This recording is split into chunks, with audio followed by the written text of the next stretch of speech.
Hello, in this use case video, we're going to run through a commercial duct system design using the tools on h2x. Once you've uploaded, scaled and aligned your floor plans, we can start to use the heat load tool to mark out the different areas on that plan to get both a fresh air requirement and to set the BTU load in each of those spaces. So the drop down list that is shown when you click on the rooms drop down is based on the air change rate standard in the system settings under methods. You have the ventilation air change rate standard, which is the fresh air standard, and the heating air change rate standard, which will be used for the infiltration. The one that we're interested in today is the ventilation air change rate standard, and we currently have that set to ASHRAE, but you can see we have a number of other options available there. On this floor plan example, we're going to select a commercial kitchen for the back portion of this design. So we're going to do a left click in each of the internal corners of that space, like so, to mark out the area and get that fresh air requirement for the space. Once you've finished marking out all of those internal corners, hit escape and h2x will give you some initial calculation results. Now, all that we're interested in today is the total air requirement and you could leave items on such as the square footage.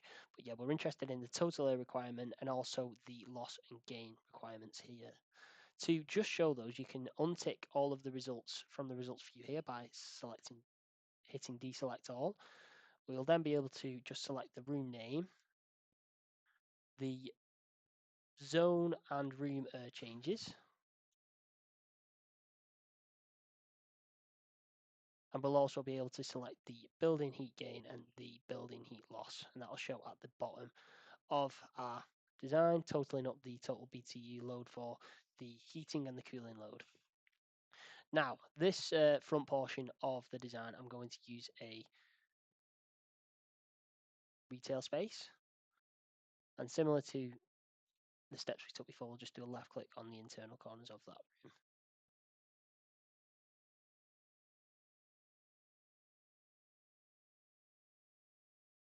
If, like this, you've accidentally cut off a portion of the plan, it's very easy to use these points here to add or drag across those wall points to encapsulate the entire area you are looking to do. Now you can see that we've got total fresh air requirements for both the commercial kitchen and the retail spaces. Now, when we draw our ductwork and we add diffusers and grills into these locations, they're going to pick up and split that fresh air requirement by the number of diffusers or grills that are in the space. If you turn on the heated or chilled connections on the AHU, you'll be able to pick up the BTU load requirement for each of these different rooms. H2x will do a full heat and cooling load calculation, but for today, what we're going to do is we're just going to override those and say that this commercial kitchen space needs 30,000 on the heat loss and we need around 40,000 on the heat gain. We'll do something similar for the front retail space. Obviously, larger area, but we'll probably have a similar load for the space without any commercial equipment in there, no cookers or heaters or anything like that. Now to mark out the ductwork, we need to go over to design and select our AHU. Selecting a AHU with MVHR will give you a unit with all four connections on. That's supply, return, exhaust, and a fresh air intake. And we can rotate it using the arrows on our keyboard. Left click will place that down, and then we'll be able to click on that unit, make it wider. We'll also be able to remove the fresh air intake and the exhaust outlet because we're just going to show the supply and return on this example. To draw the ductwork, you can use the main duct tool by clicking on this button at the top here, and then a left click on the blue outlet of that unit will enable you to start drawing that main duct. A left click will enable you to change direction or change height, so type in H, bring that up to say 8.5 feet or 8 foot and 6 inches. Then we can run that straight down the plan like so. Off that main duct, we can branch off to the right and we can add individual diffusers circle horizontal diffusers that will come off that main duct. So left click will place each one, and a small connection duct will be added, connecting that diffuser to the nearest piece of duct, whether that be the main or the branch. If you hover these over one another, they will line up and you'll get dashed lines to indicate that you have the correct alignment. And we can click on that end piece of duct and trim it off like this and like this. To select this arrangement here and copy it so that we have 1, 2, and then a third one in the commercial kitchen, we can do a right click and a drag to select everything that that box touches. If you go from right to left, and then if you go from left to right, it'll select everything inside the box. Hit copy, hit paste. You'll then have the items highlighted that you've duplicated. You'll then be able to left click and drag those into place like so. And you'll see that the CFM load has been split by each of those diffusers.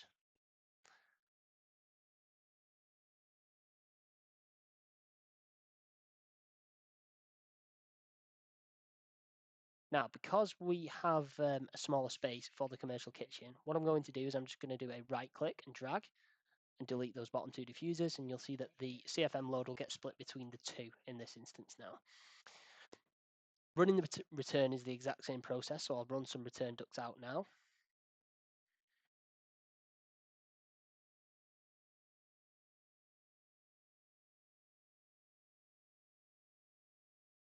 Okay, now that I've got my ductwork arrangement drawn and I have each of my diffusers set in their respective locations, I can hit results, and h2x is going to size the ductwork based on some system sizing parameters back in the system settings. If we switch over to 3D, you'll get a visualization of that design. But we're going to make some changes. So if we go back onto the design panel here, we can click onto that unit and we can say that we have a heated and a chilled inlet on those, and that's going to boost the flow rates based on the BTU load requirements of each of those spaces. So now if I hit results again, you'll see that that ductwork increases in size significantly, and if we switch over to 3D, you can see that we've again had some significant size increases. Now the sizing parameters for this ductwork can be found in the system settings. If we go to systems and we go to supply, we can say that we want those to be rectangular for the mains and branches. Sorry, the mains and risers, and then we can say that the branches and connections need to be circular. We want each piece of duct to be made out of galvanized steel.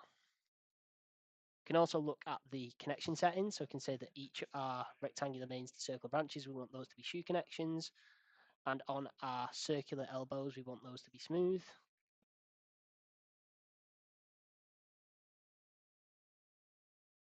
We're back on there and hit results. You'll see h2x has reconfigured that duct design to take into account those changes. Now, if we go back to the 2D view, you can get a further breakdown of the calculation results. So if I hover over this duct, you can see that I've got a connected peak flow rate requirement of 2,230 CFMs. That has a pressure drop that adds up to the fan duty here. So you can see that we've got the supply pressure drop and the supply flow rate requirement there. So that can be used for fan sizing. We'll also get warnings if we have any arrangements that are too tight, such as this bend being too tight connecting to the AHU. Okay, I'm going to leave that video there for today, but if you guys found this useful, please feel free to leave a like rating. If you have any questions or any feedback, feel free to leave a comment. And if you'd like to see more content like this on a regular basis, feel free to subscribe to the channel. Thank you very much.